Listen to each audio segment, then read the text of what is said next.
Oh boy, this show is a doozy, let me tell you what.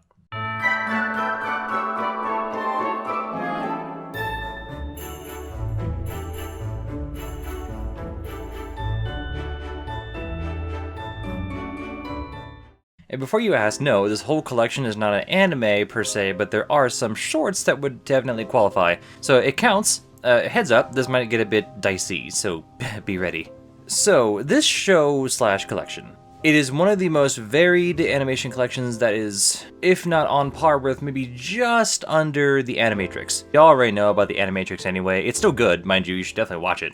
Love, Death, and Robots is a collection of, I think, 18 animations from a range of different groups, and their theme is centered around technology and humanity in the post-apocalyptic or just future in general, mixing for both good and bad. Most stories, at least, take place in the post-apocalyptic future, where only robots or androids exist, but a fair amount take place in modern day or generic sci-fi future, and sometimes humans are the only ones present. Each episode, I think, is roughly 10 minutes long, maybe a little more depending, and present a unique twist on the idea of said future.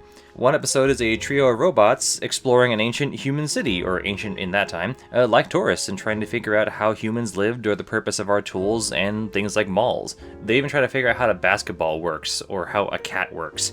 It's funny and witty, I like it. Then it could flip to things like cybernetically enhanced monsters controlled by humans in bloodsport rings. The details are not spared, which is awesome.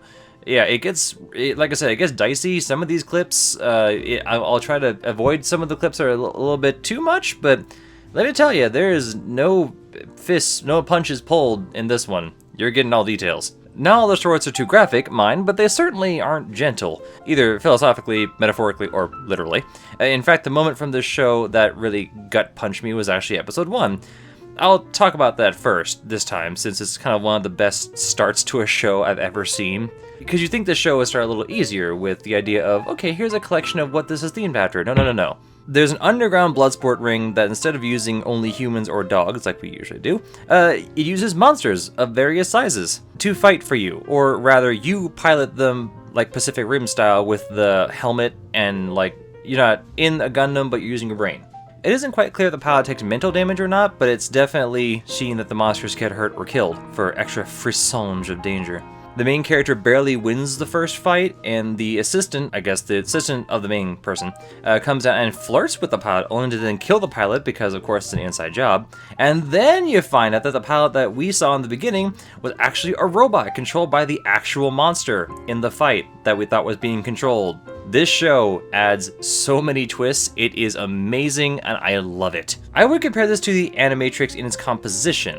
I hate using the comparison to that, Animatrix, but it's the best one I can think of right now, I'm sorry. It uses a futuristic dystopian theme to explore humanity through a different view and different context each time. Like, some shorts will represent what it means to really be human, whether that be from a robot's perspective or from a human perspective. Or sometimes how, even in the future, simple things like human kindness or understanding can do a lot more than technology ever could. And then sometimes you have a thing where you chase someone else down, and then you kill them, and then but then the person you killed, another version of them sees you kill them, you chase them down, then they kill you, and the cycle repeats. It gets weird sometimes. Let's talk about art styles, because there's just as many art styles as there are different ways to view humanity. They range from mostly CG to traditional animation and to a sort of live-action splash now and again. It never feels like any short is any more out of place than any other, but they're all equally varied and interesting. Even the one about the fridge that contains a temporally and spatially condensed version of humanity as a whole, and it's an old fridge.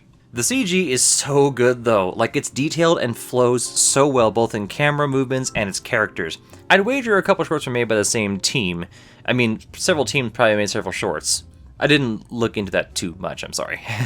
Little details are not ignored either, and that definitely shows. You see every crack of machines or every seam of some of them, depending on the art style of course. And when the CG is combined with traditional animation, like the lady who becomes a cybernetic fox in a London-esque city? Yes, that also happens, and that's also a good short. Whew, that was weird. It doesn't help that I'm already into the whole furry genre anyway. Moving on! Let me also address the sound design. Compilations like these can be hit or miss in how it balances soundtrack versus dialogue versus Foley. From what I remember, Love, Death does not do this too often, like the mismatch thing. The Hitler and the Dead Space-esque shorts come to mind when it seems to be a bit dialogue is too soft versus music, but it's not like IMAX levels of bad mixing. The main con of the show is, to be clear, the hardcore of aspect of some of the shorts. It gets a bit gory, a bit real, especially that first one, and the werewolf one. That werewolf one. Oh, whoa. I'll wrap it up before I get too cringy or gushy, I'm sorry. Love, Death, and Robots is a wonderful collection of post-apocalyptic short stories that cover a large range of topics and perspectives. The different teams behind these shorts bring such a huge variety to the table, and at least one of these shorts will strike your fancy. At least one. I suggest watching the whole thing at least once, and in maybe one go. If not, at least know where you stopped off, or at least stop every episode cleanly, not like in half of one. I watched it while cooking and missed a good chunk of the subtleties, so I rewatched those individual episodes. Trust me, it's worth a sit down for this. That's it. I'm good. I'm done. I have a funny thing to say, usually. Merry Crimbus and early Happy New Year.